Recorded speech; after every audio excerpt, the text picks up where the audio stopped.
Hello everyone, a warm welcome to you all today's class.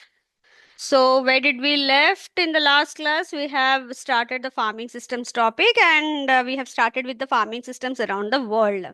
Few important farming systems we have already done and I have said that we'll be moving on to the next part, that is of the farming systems of the world. Before that, एक और important um, type of farming system है, it's not, you can't consider that as farming system क्योंकि वो regularly as a farm raising के लिए नहीं होता है, specialised kind, and that is a taungya system. पहले वो कर लेंगे and then will move on to the various farming systems in India and उनके टॉपिक्स. ठीक है, just give me a second.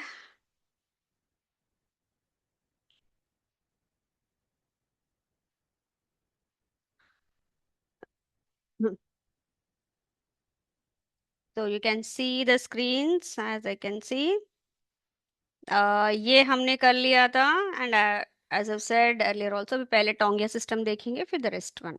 Now what is taungya system? It is a kind of shifting cultivation only, but थोड़ा सा अलग है, modified form you can say. And ये पहले Burma में आया था, उसके बाद later on slowly Chittagong Bengal के थ्रू ये इंडिया में इंट्रोड्यूस हुआ था. एंड आफ्टर दैट अभी तो कई सारे स्टेट्स में state governments they are taking up this taungya system of cultivation. This is here what simpler, in simpler terms, labor is permitted to raise agriculture crops but only side by side with the forest species. कई बार ऐसा होता है कि when the forest department they raise the forest, what they do is, पहले तो spacing तो उनके nature के हिसाब से करना पड़ेगा, प्लांट के नेचर के हिसाब से, how much it is spreading out and all that. But in the initial times what will happen, there won't be much competition, and not competition, there won't be much utilization of the space. Okay तो बहुत कुछ space open रहता है, this leads to the growth of the weeds and other thing. So to avoid that, the forest officials what they thought was कि ठीक है, ये पूरा हम लोग ये एरिया भी यूटिलाइज करेंगे for raising the regular crops. Thereby एक तो ट्रीज का देखभाल भी हो रहा है, फॉरेस्ट ट्रीज का. At the same time the people who are nearer to this forest they are taking care और they are getting livelihood by raising the crops as well. दोनों ही हो रहे हैं. Okay they don't have say on this forest trees but they will have a से on this plants. लेकिन उनका एक रेस्पॉन्सिबिलिटी है कि they have to take care of this forest. ठीक है, now it consist of land preparation, tree planting, growing agriculture crops for 1 to 3 years, then moving on to repeat the cycle in a different area.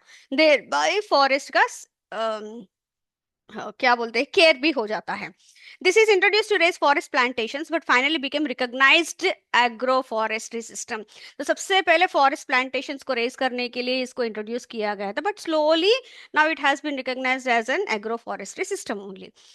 Taungya means, taung means hill, ya means cultivation. ये एक Burmese word है, coined in Burma in 1850. पहली बार वहां पे इन्होंने ये taungya system introduce किया था, जहाँ पे the people they were taking up the shifting cultivation which was leading to loss of forest land at the same time, and they had environmental concerns. So उन्होंने ये सिस्टम लॉन्च किया था. ठीक है, and this was introduced India by Brandis in 1890. ठीक है, 1890 में आया था. And first taungya plantations you can see in 1896 in North Bengal. ठीक है, आफ्टर दैट बाकी स्टेट्स में ये आ गया है, इंडिया में भी. एंड साउथ अफ्रीका में ये 1887 में इंट्रोड्यूस किया गया था. And Chittagong Sylhet now in Bangladesh 1870 में हुआ था. दो नॉर्थ बंगाल में ये फर्स्ट टोंगिया प्लांटेशंस ले आए थे. ओके सो दो 1870 में ही इंट्रोड्यूस हुआ था. Still this was the first time एक टोंगिया प्लांटेशन का लॉन्च हुआ था, you can say. And in India later it was extended to various parts of India including UP, Karnataka, Kerala, Odisha, जहाँ पे भी इनको एग्रीकल्चर फॉरेस्ट्री प्लांटेशंस का रेज करना है या प्रोटेक्ट करना है. But still they wanted to provide livelihood opportunities because UP में तो कम है, कर्नाटका, केरला, ओडिशा, मध्य प्रदेश, इन सब में शिफ्टिंग कल्टीवेशन बहुत ज्यादा है. Okay so to help them with that and at the same time to improve the forestry in their respective states, they came up with this solution. आज के डेट में आपको बहुत सारे स्टेट्स में ये मिलेगा. ठीक है, now just give me a second.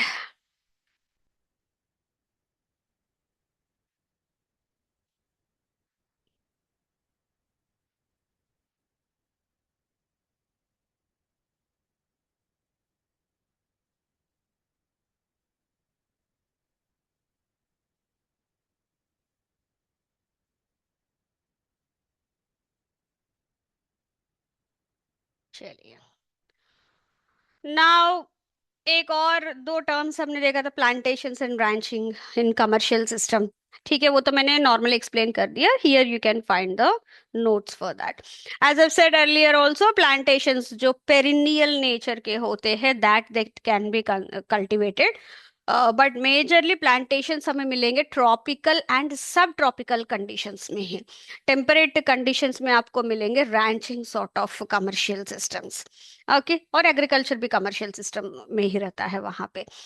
So these are those types of plantations like oil yielding crops जो ऑयल्स देते हैं, masticatory type for chewing type that will give no activate the nervous system, beverage crops जो drinks में use होते हैं, nut crops जो nuts है, industrial crops जो रबर देते हैं इंडस्ट्रीज के लिए। So all these are plantation crops. ये पेरेनियल होते हैं एंड इनका लाइफ स्पैन 30 to 60 ईयर्स तक भी रहता है, और sometimes even more than that. And every year जैसे जैसे हार्वेस्टिंग होती है, again new flush will come and again harvesting like that. And one more important point is, if you talk about plantation crops in general, you can't consume them directly. Only after processing you can consume them, because of which जहाँ पे भी plantation crops होते हैं in the nearby areas, कुछ industrial areas thrive करते हैं। Like आपका oil palm है, पल्मरा है ना, oils वो सब extract करने के लिए ऑयल इंडस्ट्री। ठीक है, एरिका नट भी उसी तरह से, बीटल वैन ओके डायरेक्टली हम लोग कंज्यूम कर सकते हैं, बट टी कॉफी ककाओ इन सबको बिना प्रोसेस किए you can't consume, because of which कई बार ऐसा होता है कि बहुत ज्यादा इंडस्ट्रीज इन रॉ मटेरियल्स के लिए, इनसे जो रॉ मटेरियल्स मिलता है इनके ऊपर बहुत डिपेंडेंट रहते हैं, and they thrive around these plantation areas only. ठीक है, दूसरा है ranching, that is growing the live stock on a large scale on huge pastoral lands or grasslands, it's called as ranching. Herd, उसी में एक term है herding. Herding is a practice of caring for roaming groups of livestock over a large area, and ranching is a rearing of animals on a large scale over a large area. दोनों में subtle difference है, and you have to remember that. And ranchers and cowboys often herd animals towards their favorable grazing areas, वो rotation में चलाते रहते हैं। And herding also involves keeping the herd safe from predators and natural dangers of the landscape, etc. Actually, herding is a part of ranching only, in simpler terms. जैसे हमने देखा था, ploughing is a part of tillage operations only, but still we use synonymously. यहाँ पे भी कई बार synonymously use करते हैं, but otherwise they have their own differences. ठीक है, सो ये हो गया रैंचिंग का। So here we have done with the classification of farming systems in the world. Traditional हमने देखा, सेमी कमर्शियल देखा, हमने कमर्शियल देखा। ठीक है, now farming systems in India. There are 5 major types of farming systems in India. सबसे पहले आता है subsistence farming system, which we have already seen in the traditional one, wherein here they are, no, entire family of the farmer is getting involved in agriculture. Thereby, whatever that there is, that they are consuming for their own family, no, और own family needs के लिए है। commercialization यहाँ पे नहीं है majorly। Okay, कुछ उनको जहाँ पे भी मॉनिटरी वाला वो चाहिए, may be they will sell in the market for that, so that they can cover up their other expenses, but otherwise majorly this is done for the family, and the entire family gets involved in raising the either the crop or the animals, because it can be a crop husbandry or a animal husbandry. उसके बाद आता है conventional farming system, जो regularly हमारा चल रहा है, normal, जैसे आपका normal cropping, normal animal husbandry etcetera, normal operations के साथ हो रहा है ये। ओके, यहाँ पे कुछ यूनिक टाइप का हम लोग कुछ नहीं कर रहे, रेगुलरली वही सोइंग, वही टिलेज, वही सोइंग, वही ऑल दैट। ठीक है, एंड कई बार आज के डेट में कन्वेंशनल फार्मिंग इंडस्ट्रियल टाइप का है, मतलब बहुत लार्ज स्केल में हम लोग करते हैं, and this generally whenever we talk about conventional farming, this is majorly very much commercialised. ठीक है, नेक्स्ट आता है alternate farming system. Now this is that kind of farming system जो बिल्कुल अलग तरीके से की, alternate than the regular one, we are not doing it in a regular manner, we are doing something unique to this. And इसमें two major farming systems आपको याद रखना पड़ेगा, and will do that in a detailed manner, and that is natural farming system and organic farming system. Very very important, आज के date में बहुत ज्यादा चल रहा है। Even in Arunachal Pradesh also the government is promoting organic farming. ठीक है, नेक्स्ट आता है specialised farming system. Now this is that kind of farming system जहां पे कुछ स्पेशलाइज्ड इसमें करते हैं, जैसे कि एक पर्टिकुलर इंटरप्राइज में they will be specialise, like your mushroom cultivation या डेयरिंग, किसी एक में ही, and they will do that in such a way कि उसी में commercialisation, commercially they can exploit that. ठीक है, that is a specialised farming system, and the farmer has एक स्पेसिफिक उसको क्या बोलते हैं, नॉलेज रहता है on that particular what you'll say that farming system only. जैसे कि आपका सिल्क वर्म हो गया, मतलब एक्सक्लूसिवली उनको वही पता है, उनको ले जाके हम लोग बोलेंगे नॉर्मल वाला एग्रीकल्चर कर, they can't do because they specialised in that only, like that, simple है। नेक्स्ट आता है इंटीग्रेटेड फार्मिंग सिस्टम। एक्चुअली ये भी एक काइंड ऑफ आपका रेगुलर फार्मिंग सिस्टम ही है, but here the underlying principle is little bit different. Here we are focusing more on recycling, reusing, okay, and because of which we are trying to reduce the cost of cultivation, thereby increasing the income of the farmer। ठीक है, so ये हो गया, and they'll try to integrate various components of farm, thereby whatever the reusing, reutilization, recycling, all that can be brought in। And यहाँ पे एक तो मैंने बोला ट्रिपल आर, इसका रीयूजिंग, रीयूटिलाइजेशन और रिसाइकलिंग एंड ऑल दैट। इसमें एक important thing that you have to understand is we are focusing on sustainable agriculture. ठीक है, man, and this can be taken up by the small and marginal farmers as well. Okay, जैसे कि organic farming system है, natural farming system है, इसको बहुत commercially बड़े बड़े, इसमें बड़े बड़े फार्मर्स भी ले सकते हैं।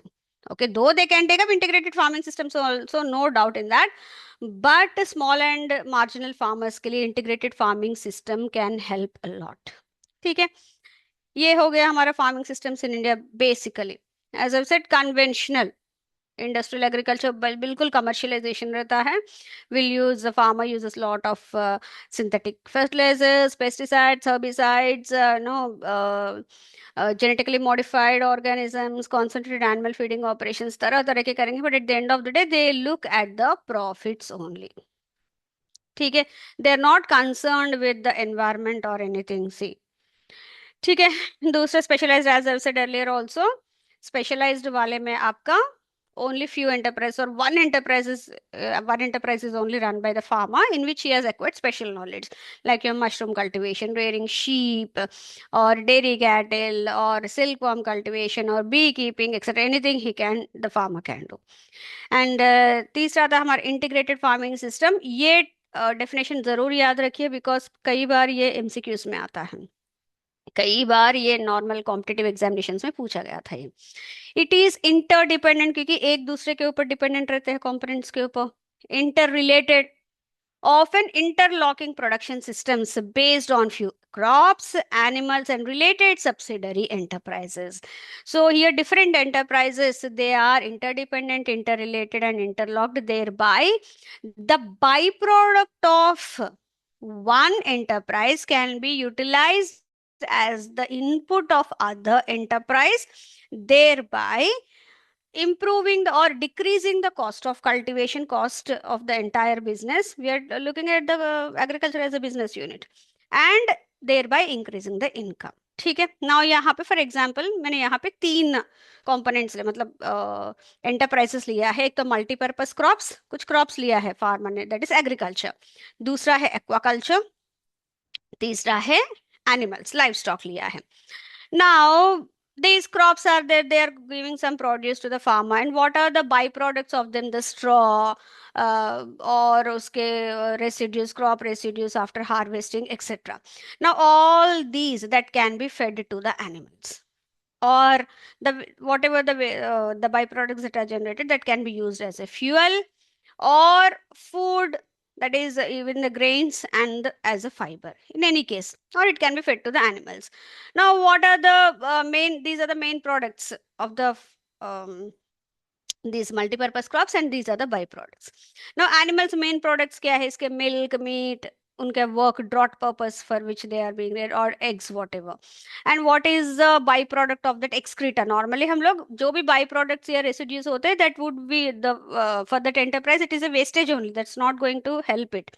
Okay, so whatever the excreta of the animals that can be sent to the biodigester or the biogas plant, okay, and or directly that can be converted into farmyard manure using the byproducts of this multipurpose crops, and manure की तरह use कर सकते हैं. और biogas के लिए biogas biodigester में भेज के बायोगैस तो जनरेट होगा ही for the farmer. At the same time it will generate manure that can be used as a manure for the crops. ठीक है. नाउ कई बार बायोडाइजेस्टर में जो फर्टिलाइजर वो सब जो भी आता है, that can be utilised as feed for the fish as well, or the tidbits of the multi-purpose crops that also can be fed to these fish, and iska final product is fish. And whatever the ponds, ponds mein fishes say that they keep on releasing the fecal matter like excreta of the animals, that can be scooped, wo pura niche settle ho jata, that can be scooped and that can be utilized as a manure for these crops, that can be used as plant nutrients. And the water from this pond can also be used as a irrigation water for the crop. So they are हर जगह पे हमने देखा है उसका main products कुछ है, but at the same time they also have the by products और द रेसिड्यूज और the wastage as we say that can be utilised as a input for the other enterprise. So your excreta is of animal जो बिल्कुल by product है. Okay, by product मतलब जो extra जो product type का ही है, लेकिन that is not we are utilising. So that product, byproduct, we are utilizing to generate the biogas, or directly we are trying to convert that into manure and provide it to the plants. Thereby, wastage नहीं हो रहा है. And at the same time, by providing them, वहाँ पे as an input we are providing it to it. So उससे उसकी वजह से क्या है, यहाँ जो अलग से मैन्यूर बाहर से खरीद के ला के डालने वाली जो चीज़ है, that can be avoided. ठीक है. So here this maximizes the utilization of the nutrients of each system and minimizes the negative effect of these enterprises on the environment. अगर बाहर कहीं पे भी फेंक देंगे, दैट्स एन एनवायरमेंटल कंसर्न, क्योंकि बिल्कुल वो डिग्रेड वो सब होने में बहुत टाइम लगेगा, टिल दैट टाइम कचरे की तरह ही रहेगा, right? So that way it can be done. Oh, there are three major components of the integrated farming system. अभी तक तो आपको समझ में आ ही गया होगा.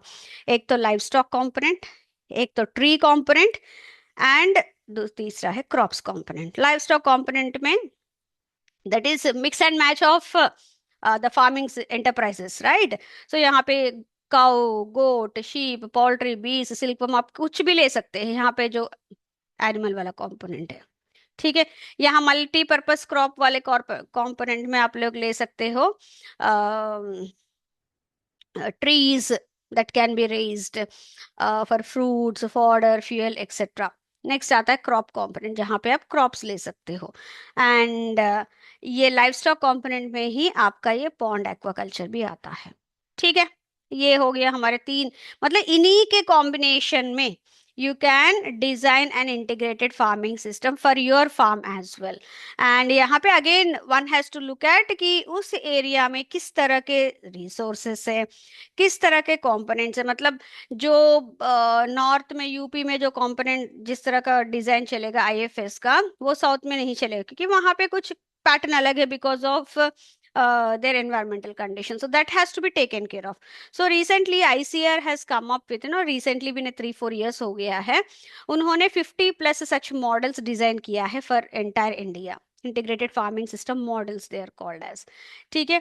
And अब कई जगह पे इनके ऊपर ट्रेनिंग्स भी दे रही है फार्मर्स को, सो दैट उनका जो इनकम है that can be improved by reducing the cost of cultivation. ठीक है. सो ये हो गया हमारा एक, and this are some of the examples that you can say, agriculture plus livestock integrated farming system. तो यहाँ पे एग्रीकल्चर है एंड लाइव स्टॉक दोनों ही हैं।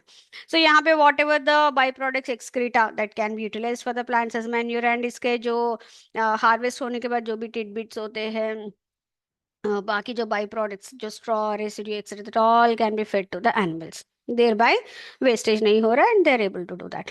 एग्रीकल्चर लाइव स्टॉक पोल्ट्री जो हमने अभी पढ़ा है ना, the same thing, agriculture this and poultry थी। हाँ ना, हाँ वहां पे हमने पॉन्ड एक्वाकल्चर का देखा था। ठीक है, यहाँ पे instead of aquaculture we are taking up this one. ठीक है, एंड इसमें भी again they can be utilize, and तीसरा है horticulture plus fish culture integrated farming system. Now यहाँ पे इस पॉन्ड से water silt etcetera that is being provided to the this plants, and इसके टिडबिट्स जो leaves rotten vegetables at all can be fed to this fish. Pig cum fish culture वही है आपका, ये फिशेस वाला एक है, एंड फिशेस रेयर कर सकते हैं, and ऊपर ही पिग, पिग का जो faecal matter that can be fed to the these fishes. So कई बार डायरेक्टली यहाँ पे, यहाँ स्लोप से यहाँ पे चला जाता है इनटू द पॉन्ड, और दैट कैन बी इधर जस्ट अबव दैट। ठीक है, सेरिकल्चर प्लस फिश कल्चर, ये पहली बार तमिलनाडु में चेन्नई में इसको ट्राई किया गया था, and they have seen very good results. So now they are promoting this, जहाँ पे भी सेरिकल्चर है वहाँ पे they are trying to promote this sericulture plus fish culture integrated farming system. So normally जहाँ पे भी मलबरी स्पेशली सिल्क वॉर्म्स की रेयरिंग होती है, they have to be fed with the leaves, respective leaves. जैसे मलबरी वाला है तो मलबरी उनको देना पड़ता है, बट कई बार वो वेस्टेज भी होता है। So such things that all can be fed to these fishes at the same time, whatever the silkworms that are there, उनका सिल्कवर्म के faeces, after that the pupae, after reeling the silk, whatever the leftover pupae that are there, that also can be fed to these fishes, and these pupae are highly nutritious because they are rich, they're protein।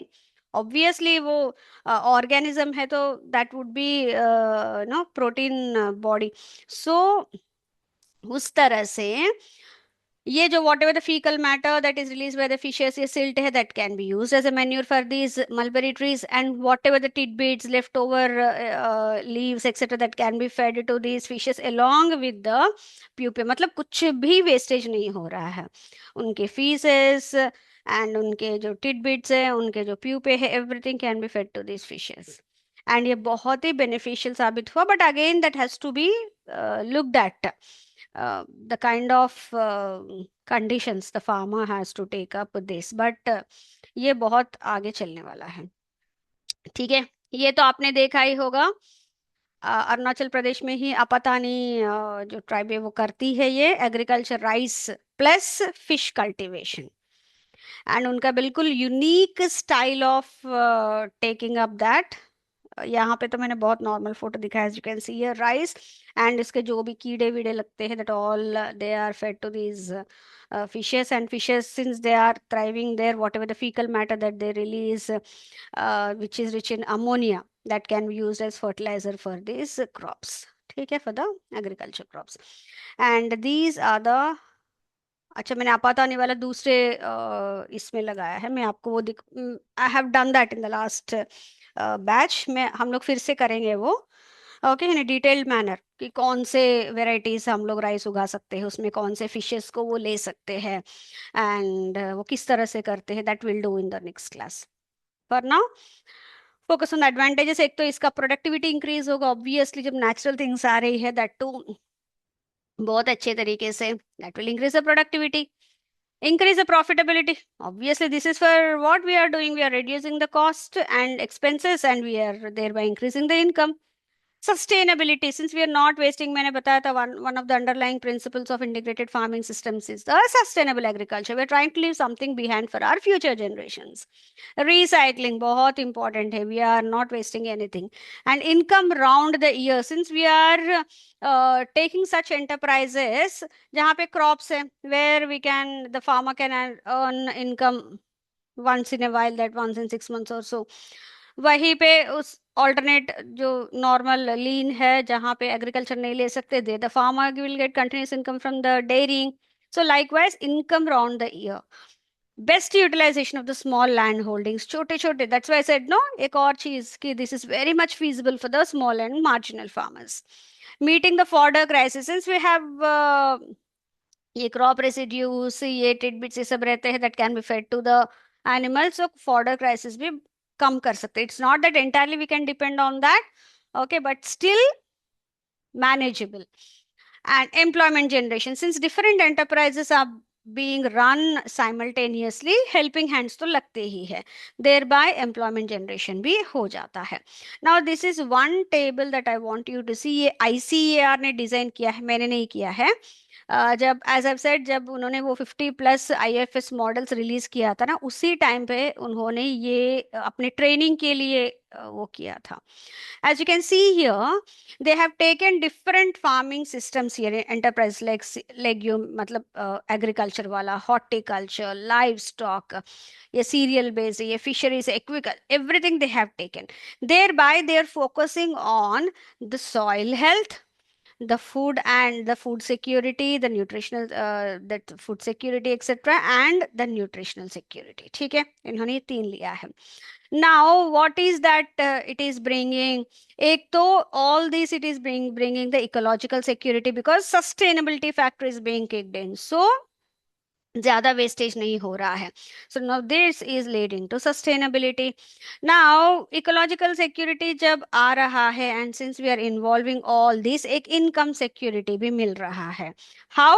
Bye improving the productivity. Now this sustainability factor, this ecological security, they led to this productivity which is increasing the income security. So thereby हर एक चीज they are taking, मतलब they have planned in such a way कि everything is planned in such a way that it's not harming the environment. In fact, sustainable भी है, एक income security भी आ रहा है, उस nutritional security भी हो रहा है. Why? Because of increasing productivity. ठीक है, ये हो गया इंटीग्रेटेड फार्मिंग सिस्टम्स का. ओके, नेक्स्ट आता है हमारा alternate farming system. Just give me a second, अगर मुझे वो इंटीग्रेटेड फार्मिंग सिस्टम का PPT मिल जाए तो मैं अभी आपको ये बता देती हूँ. पता नहीं होता, मैंने कहीं तो बना के रखा था, लिया था लास्ट टाइम भी ऐसे ही हुआ था, मैं भूल गई थी.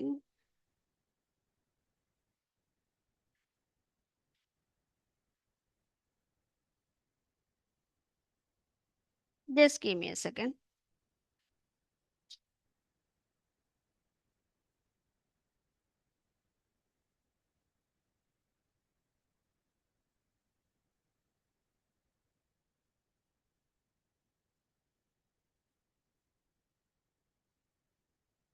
सो टिल नाउ एनी डाउट्स? आपने इसके अलावा कुछ और देखा है अपने अपने इसमें? अभी मुझे वो PPT नहीं मिल रहा है, मैं ढूंढ के कल पक्का इसी में डाल देती हूँ. ठीक है, you can share your experiences as well, अगर आपके यहाँ पे ऐसा कुछ इंटीग्रेटेड फार्मिंग सिस्टम का है, या फिर ये rice and rice cum fish जो वो है, अगर उस तरह से कुछ anyway anything that you want to share, you can share so that others can also get some enlightenment. Alternate farming system, as we have said, we are trying to take up something different from regular agriculture. So here it is a systematic approach to farming which is intended to reduce agriculture pollution, enhance the sustainability, and improve the efficiency and profitability. ठीक है, and ये दोनों ही है see. So we are trying to do something where the negative effects of the regular or the conventional or the commercial agriculture can be reduced by taking up this. So there are various types of alternate farming systems that are taken up in different parts of the world, like your organic farming, natural farming, biodynamic farming, permaculture, agroecological farming, biosensitive, biointensive agriculture, etc. इसमें हमारे exam के लिए important है ये दो, because India में इन्हीं दोनों का बहुत चलता है, बाकी सभी डिफरेंट डिफरेंट कंट्रीज में है, यहाँ का इंडिया का बहुत कम है। करते भी होंगे but we don't know that whether it is agro ecological और bio intensive etcetera. Okay, but otherwise these two are the main for us. Now सबसे पहले हम लोग करेंगे नेचुरल फार्मिंग का। Now, here the laws of nature are applied to agriculture practices. Simply we are saying natural, बिल्कुल बहुत naturally हम लोग करने वाले हैं. So this works along with the natural biodiversity of each farmed area, encouraging the complexity of living organisms, both plants and animals, that shape each particular ecosystem to thrive along with food plants. So यहाँ पे हम लोग इस तरह का biodiversity create करेंगे कि ऐसा नहीं है कि बहुत आर्टिफिशियल, नेचुरली। जैसे कि नेचुरल फार्मिंग सिस्टम में क्या है, they don't take up any tillage practice, जो वॉट एवर द, यहाँ पे ये फोटो है ना बिल्कुल उसी तरह का है। Whatever the previous year straw जो भी है, that they have spread it out in no using special planters, they have sown these plants, and these they help in reducing the weeds, to improve the water conservation, to improve the soil moisture conservation, improve the soil conservation, thereby ये plants अच्छे से healthily grow कर सके without any unintended competition from weeds etc, and also loss of moisture, and at the same time after few months ये पूरा degrade हो जाता है by the time they grow and occupy this entire area by shading it, ये decompose पूरा होके that will add they into manure की तरह होता है। And here one more important thing is, यहाँ कुछ भी आर्टिफिशियली हम लोग अप्लाई नहीं करेंगे, एवरीथिंग नेचुरल, सीड से लेके यहाँ कुछ हम लोग आर्टिफिशियल मैन्यूर ऐड नहीं कर रहे हैं। वी आर नो यहाँ पे जो है ये ही डिग्रेड होके वो मैन्यूर बन जाएगा। एंड दूसरा है कुछ अर्थवॉर्म से ऐसा कुछ भी यूसेज है, that also they are released on to the soils only, so that वो डायरेक्टली वहीं पे वर्मी कंपोस्टिंग भी हो जाए, ऐसा नहीं कि अलग से कुछ वर्मी कंपोस्ट ला के डाल रहे हैं। So this is a subtle difference between organic and natural farming. Natural farming में वी आर बिल्कुल कुछ भी हम लोग उसमें इन्वेस्ट नहीं कर रहे हैं, simpler terms everything we are trying to just उसको एक मेंटेन कर रहे हैं नेचर को, सो दैट वो अपने आप से सब कुछ करे। वही ऑर्गेनिक फार्मिंग अलग से हम लोग मैन्यूर्स डाल रहे हैं, वर्मी कंपोस्ट डाल रहे हैं, बायो फर्टिलाइजर्स डाल रहे हैं, बायो पेस्टिसाइड्स डाल रहे हैं, यहाँ पे कुछ भी नहीं है, एवरीथिंग नेचुरल। अगर कुछ इंसेक्ट्स या कुछ भी लगे ना, they will try to use whatever that is available in their surroundings without any investment. कुछ नीम के पत्ते लेके उसका डिकॉशन टाइप का कुछ बना के डाल देंगे, कुछ देसी काउ डंग का यूज करेंगे, देसी जो काउ यूरिन है उसको यूज करेंगे, और jaggery, pulse flour, like that they use whatever that is available in the surroundings. They do not try to purchase or invest huge amounts here, बिल्कुल naturally. It's an ecological farming approach established by Masanobu Fukuoka. He is a Japanese farmer and a philosopher. उन्होंने one straw revolution करके एक book लिखा था 1975, उसमें इसको highlight किया था। एक्चुअली नेचुरल फार्मिंग बहुत पुराने जमाने से हम लोग कर ही रहे थे। जब स्टार्टिंग में एग्रीकल्चर इंट्रोड्यूस हुआ था, तब कहाँ पे ये सारे थे हमारे पास, ये पेस्टिसाइड्स, फंगिसाइड्स, ये वो कुछ नहीं था। नॉर्मली एक्चुअली ये भी नहीं था कि एक एग्रीकल्चर हम लोगों को टिल्लेज करना पड़ेगा, कुछ नहीं, जहाँ उनको मिला वहीं पे सीड्स डाल दिया, वो सीड्स आ गए, उसी में हम लोग काम चला रहे थे। But slowly slowly as it developed, पहले कम्युनिटी फार्मिंग होता था या cooperative farming, slowly individual farming शुरू हो गया, फिर इरिगेशन फैसिलिटीज मिलने लगे, नाउ हाई यील्डिंग वेराइटीज आ गए, फिर उनके लिए कई सारे इनपुट्स डालने लगे, बहुत कुछ चेंजेस हो। But otherwise when we have started, we started with this only. So उसमें नेचर वो खुद हील कर लेता था, सॉइल फर्टिलिटी जब लूज होता था, ठीक है। So from this natural farming system only, जो डॉक्टर सुभाष पालेकर है, डॉक्टर नहीं, Padmashri Subhash Palekar, he is also a farmer. उन्होंने जीरो बजट नेचुरल फार्मिंग एक मॉडल स्टार्ट किया। Is that it's not that कि नेचुरल फार्मिंग कर रहे हैं हम लोग, उसमें उसमें हम लोग कमर्शियलाइजेशन नहीं कर सकते हैं। we can very well commercialize those farms that are doing zero budget natural farming system. And उन्होंने ये prove किया है whatever that he has said. He said it's a comprehensive natural and spiritual farming system जो इन्होंने develop किया है. Now what is that led to this zero budget farming system? सबसे पहले we have witnessed the neoliberalization of the Indian economy जब LPG हुआ था 1990s में, that is liberalization, privatization and globalization. Markets open up हो गए, बहुत कुछ इंडिया आ रहा था, यहाँ से जा रहा था, and that paved the way for lot of research, no new varieties generated etcetera. And उससे क्या है, ग्रीन रेवोल्यूशन हुआ था. उसके बाद that led to the establishment of various industries like seeds, for inputs में फर्टिलाइजर्स, पेस्टिसाइड्स, इंसेक्टिसाइड्स सब आ गए थे. बट अगेन उसकी वजह से कॉस्ट ऑफ कल्टीवेशन भी बढ़ गया है, right. So cost of cultivation बढ़ गया है and that led to farmers taking up loans. उस टाइम तक तो फाइनेंशियल मार्केट्स इतने रेगुलेटेड नहीं थे, so they started depending on the money lenders. उसकी वजह से क्या हो गया, and at the same time because of lack of proper knowledge कई बार क्रॉप्स फेल होना, because of lack of proper no passage of information from top to bottom. So बहुत गलतियां हो रही थी. बेस्ट एग्जाम्पल मैं देती हूँ. जब इंसेक्टिसाइड्स एंड पेस्टिसाइड्स इंडिया में यूज करना शुरू हुआ था, व्हाट हैपेंड वाज कई सारे इसमें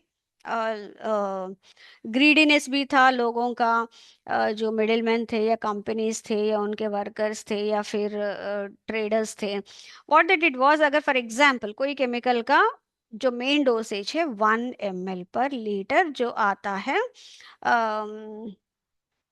ओके मैं बोलती हूँ 100 ml पर 1000 लीटर्स फॉर एग्जाम्पल, जो 1 एकड़ में यूज कर सकते हैं. नाउ बाय द टाइम ये कंपनी ने दिया है ना, कंपनी के बंदों ने उसको समझाया कि नहीं आप 120 ml डाल दो, 120 ml पर 1000 लीटर्स 1 एकड़ के लिए. अब वो शॉपकीपर के पास आते आते वो 150 ml हो गया. ठीक है. अब फार्मर को लगता है नहीं उसने 150 बोला था, मैं थोड़ा सा और डाल देता हूँ. सो उस तरह से एक विशियस सर्किल टाइप का बन गया था एंड दिस लेड टू एक ओके उस टाइम के लिए उनका सेल हो गया है बहुत ज्यादा एंड यूटिलाइजेशन शुरू हुआ है, व्हाट एंड कंटिन्यूअस यूटिलाइजेशन यही चल रहा था. दैट एक्चुअली लेड टू जो इंसेक्ट्स है, पेस्ट है, they started developing resistance. Okay. So एक तो ईयर ऑन ईयर प्रोडक्शन नीचे जा रहा था, प्रोडक्टिविटी कम हो रहा था. ओके. एंड दो हाई यील्डिंग वेराइटीज है तो थोड़ी बहुत तो प्रोड्यूस दे रहे थे, लेकिन at what cost, at the cost of depleting the soils of its natural और कार्बन हो या जो भी उसके मटेरियल्स हो. सो उसकी वजह से वोलेटिलिटी, मार्केटिंग, बहुत दिक्कतें हो रही थी and that led to the farmers getting trapped in vicious cycle of debts. And देखा है कि कई बार they have lost their lands to this landlords and to the money lenders, और कई बार सुसाइड्स ये सब बहुत बीच में बहुत ज्यादा हो गए थे. Okay, so धीरे धीरे now we are again trying to go back to our roots, that is a natural and organic farming. Now if you look at the zero budget natural farming, सबसे पहले जो मैंने बताया था commercial level farming can be done with this. कई बार दिमाग में रहता है ना, अरे कुछ भी inputs नहीं डाल रहे तो how can we get such productivity? Okay, maybe in initial phases, no doubt. I am not saying that आज कन्वेंशनल फार्मिंग कर रहा है तो आज से मैं नेचुरल फार्मिंग करूंगी तो मुझे इसी साल में बम्पर प्रोडक्टिविटी मिलेगा. No, it will take time, no doubt, because the soil fertility that has to be restored, soil को उतना होना पड़ेगा. So it will take some time, but once it takes up that commercial level farming can be done in that. दूसरा, there is another principle that plants get 98% of their supply of nutrients from air, water and sunlight along with soil. ठीक है. तो हमें अलग से कुछ डालने की जरूरत नहीं है, नेचुरली वो अपने आप से कर लेगा. You have to just make the situation और the area conducive for it to do so. Like chemicals use नहीं करेंगे तो अर्थवर्म्स अपने आप से वो इम्प्रूव होंगे, तो वो अपना वर्मी कंपोस्टिंग वो सब ऐड करते रहेंगे, there by improving the water holding capacity and nutrient holding capacity. And आप स्ट्रॉ या जो भी प्रीवियस ईयर वाला वो है वो सब वहीं पे डाल रहे थे, it is getting composted and manure की तरह हो रहा है। देर बाय वीडिंग, वीड्स की भी जरूरत, वीड्स भी नहीं आ रहे हैं, because they are completely covering the whatever the inter rows space at the same time, वो मॉइस्चर कंजर्वेशन ये सब भी हो रहा है। सो लाइक वाइज थोड़ा सा हम लोग कंड्यूसिव एनवायरनमेंट देंगे तो they, okay it's not that easy but still doable. उसके बाद that will manage what will happen, whatever that example that I have given, that help improve the soil microclimate जिस soil में the crop is being raised. And for that the farmer, the principles of the zero budget natural farming says we can use cow dung and cow urine which are naturally antibiotic antiseptic, कई सारी चीजें हैं, but that too of Indian breed cows only, क्योंकि उनका एक unique nature है। ठीक है। And they can use biocultures named Jeevamruta that can be added to the soil instead of any fertilizers. And यहाँ पे one more important point है, ये बहुत important है जो मैं बता रही हूँ। And multi cropping is encouraged over single crop method. मतलब ऐसे नहीं कि सिंगल एक पूरा सीरियल ही ले रहे हैं, no, try to take some 2-3 rows of cereal and 2 rows of that pulses, thereby naturally उसका what you'll say nutrition fertility soil fertility maintain हो जाए। So here multi cropping is encouraged over single crop method. इन्होंने तो और भी बहुत वो किया है, banana, red gram, moringa, seasonal pulses, chilli, ऐसे कई सारी चीजें इन्होंने किया है। Turmeric, onion, garlic, leafy vegetables, तरह तरह के, as you can see here in 2 rows में इन्होंने ये लिया है, फिर इस तरह से अलग अलग, ये 5 feet बेड है। ठीक है। सो ये मॉडल सुभाष पालेकर जी का है। ठीक है। ये कर्नाटक और महाराष्ट्र के बीच में एक गांव है, वहां पे रहते हैं, वहीं पे इन्होंने ये प्रॉपर ये किया था। ठीक है। सो ये सब क्रॉप्स एक साथ उन्होंने लिया था। ओके सब मतलब एटलीस्ट जो जैसे बनाना प्लांटेशन से, मोरिंगा प्लांटेशन है, उसी में he started incorporating other crops as well, thereby improving the soil fertility naturally. Now when we look at the zero budget natural farming, उसके 4 major pillars है, very very important for you। ठीक है। First आपका बीजामृता। बीज मतलब बीज आपके seed, अमृत means that is elixir that we say. ठीक है। It is like an elixir to the seed, बीज के लिए। So here what is that बीजामृता, नथिंग बट द रेगुलर जो देसी काउ है उसका dung plus that cow urine, take some soil from the same field and now mix the seeds in this mixture।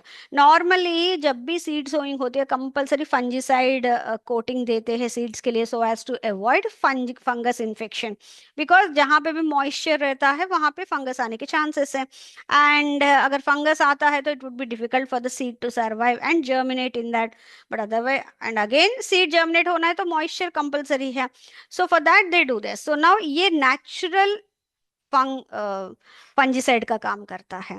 So they mix it, cow dung, cow urine, some soil and seed, they mix it, they shade it, dry it and then sow normally. Okay. दूसरा है ना, we are saying that we are not going to add any fertilizers etc, but still they need the nutrition sometimes, for that he came up with this जीवामृता।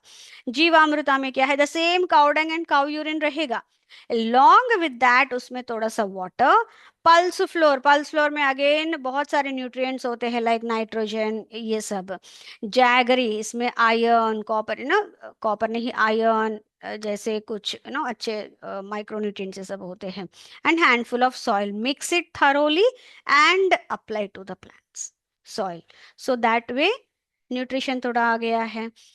तीसरा है आच्छादना। ये आच्छादना मतलब something we are providing as a protective mulching.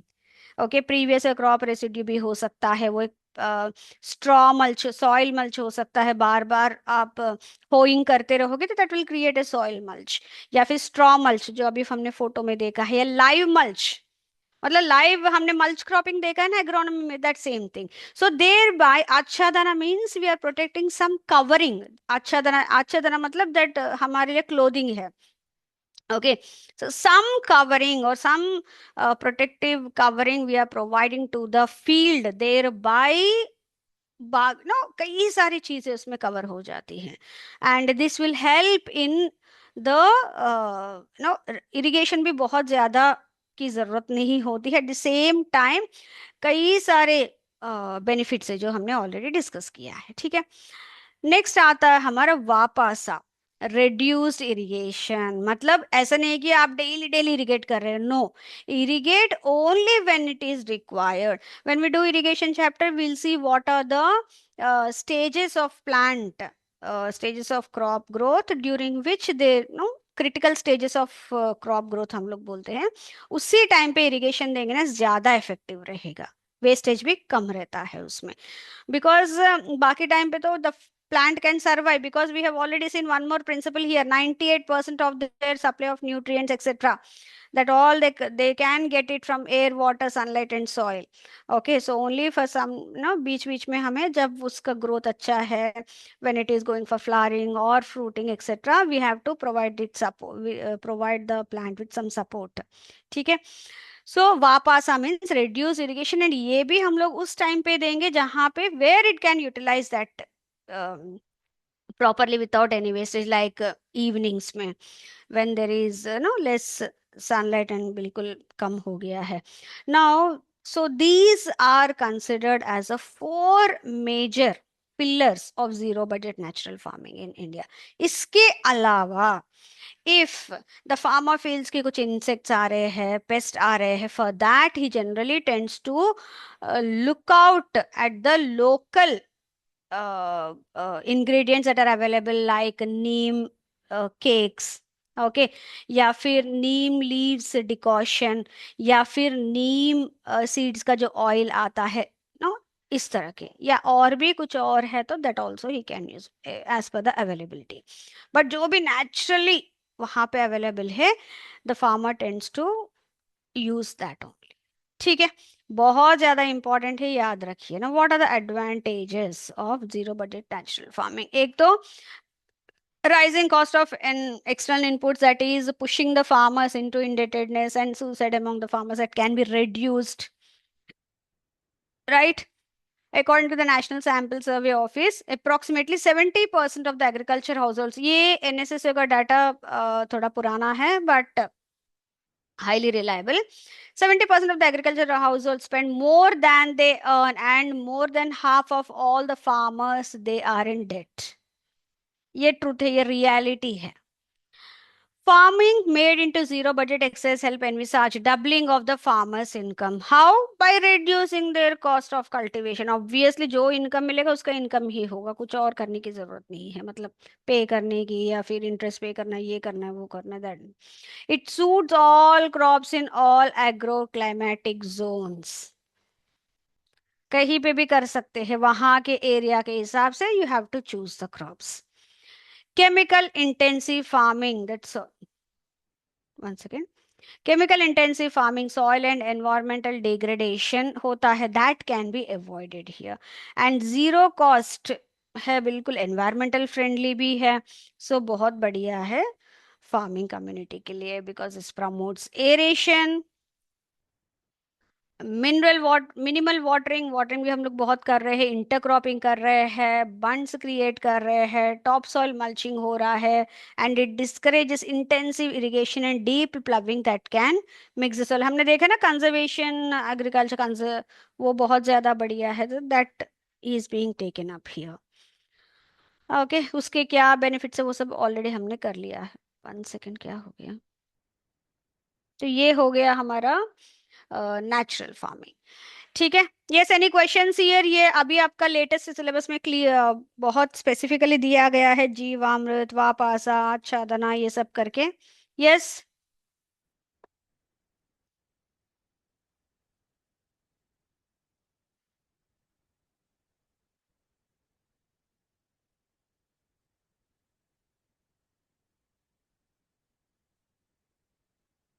Yes, any questions? नहीं, no problem. So we'll move on to organic farming. Organic farming is cultivating the land and raising the crops in such a way wherein we are trying to keep the soil alive and in good health. How? Good health by using organic waste like your crop, animal farm waste, aquatic waste, etc. Along with this, ये अलग से हम लोग add कर रहे हैं, ऐसा नहीं कि हाँ नेचुरली वो कर लेगा. नो, अलग से हम लोग लाके ऐड कर रहे हैं. एंड दूसरा, along with that we are also using other biological materials, biofertilizers etc. with beneficial microbes. ऐसा नहीं कि माइक्रो ऑर्गेनिज्म सारे हार्मफुल है, वी नो दैट. सो जो बेनिफिशियल माइक्रो ऑर्गेनिजम्स है दैट वी आर यूटिलाइजिंग. ये जब हम लोग प्लांट मिनरल न्यूट्रिशन करेंगे ना, एक टॉपिक है बहुत इंपॉर्टेंट है आप लोगों के लिए. उसमें हम लोग ये बायो फर्टिलाइजर्स का डिटेलली करेंगे. कितने no, phosphorus solubilising bacteria, phosphorus mineral no mobilising bacteria, zinc solubilising bacteria, ऐसे कई तरह तरह के बहुत ज़्यादा यूजफुल माइक्रो ऑर्गेनिजम्स है. Will deal with that in a detail manner there. ईयर यहाँ पे हम लोग इतना ही देखेंगे कि there are various beneficial microbes that are helpful for organic farming. Now सबसे पहले इसका, it produces food with higher nutritional quality. Obviously आप बिल्कुल केमिकल फर्टिलाइजर्स यूज नहीं कर रहे हैं and you are utilizing all natural waste, natural items. तो ऑब्वियसली जो भी प्रोड्यूस मिलेगा मे बी थोड़ा सा ना उसका नो शेप अलग होगा या फिर उसका साइज थोड़ा कम होगा, बड़ा होगा, but the nutritional quality would be of very high nature. It works with natural system, obviously dozen. ये सब डालने की वजह से क्या है, ऑब्वियसली और वहां पे beneficial micro organisms and other they can thrive and help even more there by improving the productivity of the farm. This maintains and increases the soil fertility. Obviously whatever that we are doing here, the adding to that, we are trying to improve the soil fertility and improving its health and keeping the soil live rather than we are degrading the soil. So it will improve that. It allows satisfaction to agricultural producer as well.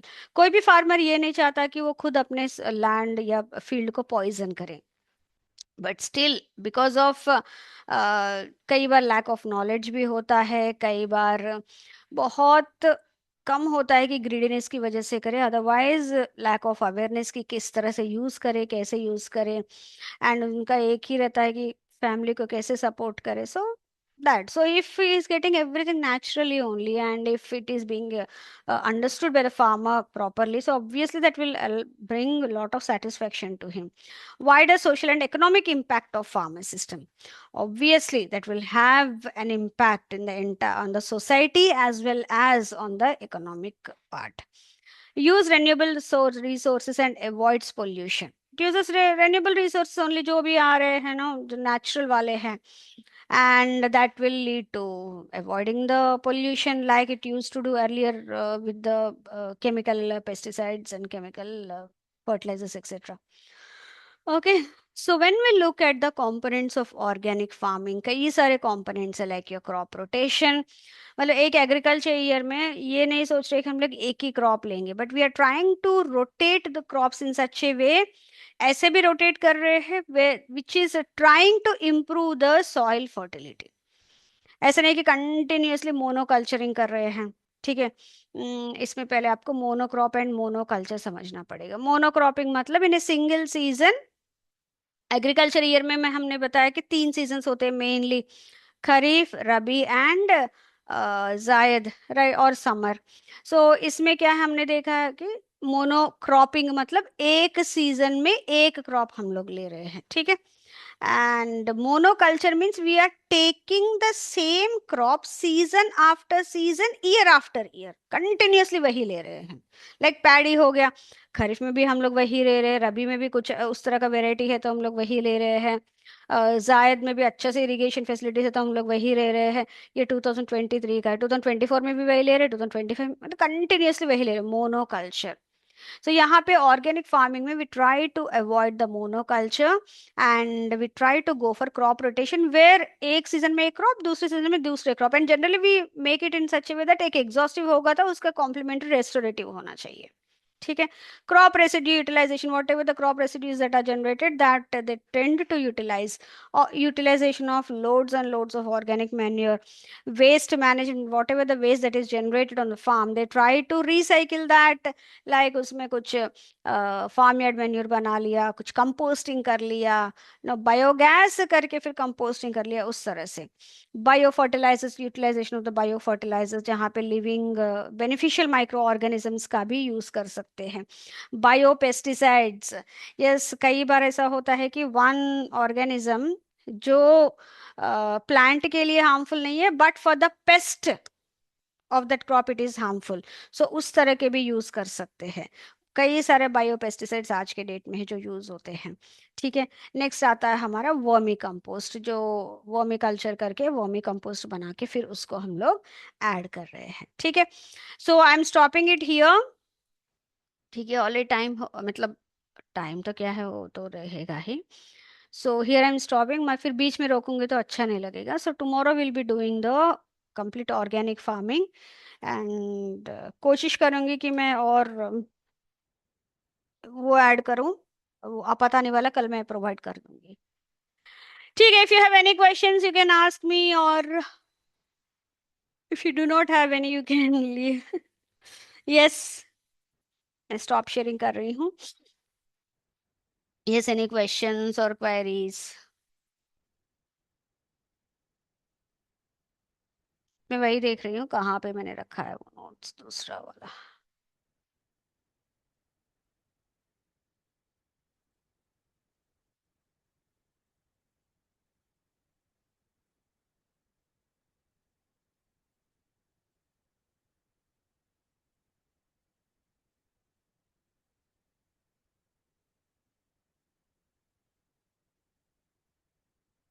Yes. M, मैंने अभी तक PDF sir से ही share नहीं किया है, क्योंकि मेरा ये था कि पूरा एग्रोनॉमी का हो जाए फिर मैं शेयर करेंगे। अलग अलग पीडीएफ से मिलेंगे आपको, बट एक साथ दूंगी तो कंफ्यूजन नहीं होगी। मैं डेली डेली कुछ ना कुछ भेजती रहूंगी, थोड़ा कंफ्यूजन क्रिएट होगा, that's the only reason. Next I think 5-6 classes में जैसे ही होगा तो मैं शेयर कर दूंगी सर को। ठीक है। You'll get separately only, farming system separate, agronomy separate, introduction to agriculture separate, बिल्कुल अलग अलग ही रखूंगी to avoid any confusion. But थोड़ा सा टाइम लीजिए, चैप्टर पूरा कंप्लीट होने के बाद मैं कर दूंगी एग्रोनॉमी टॉपिक, क्योंकि पिछली बार भी बहुत दिक्कत हो गई थी। कई बार मिसप्लेस हो गए, मतलब उन्होंने देखा नहीं, कुछ मिस मेल्स वो नहीं हुए तो बहुत कंफ्यूजन हो गया था। So we wanted to avoid that, that's only reason. बीच में अगर आपको कुछ क्वेश्चंस पूछना है तो आप यू कैन आस्क मी। आप वीडियो को थोड़ा हाई स्पीड में रख के भी देख सकते हैं, वीडियोस तो मुझे लगता है अपलोड हो ही रहे हैं, तो उसमें एक बार रिवाइज करके आप मुझसे पूछ सकते हो, because the same PPTs will be providing you as PDFs. ठीक है। Okay. So since I'm not getting any queries, I'm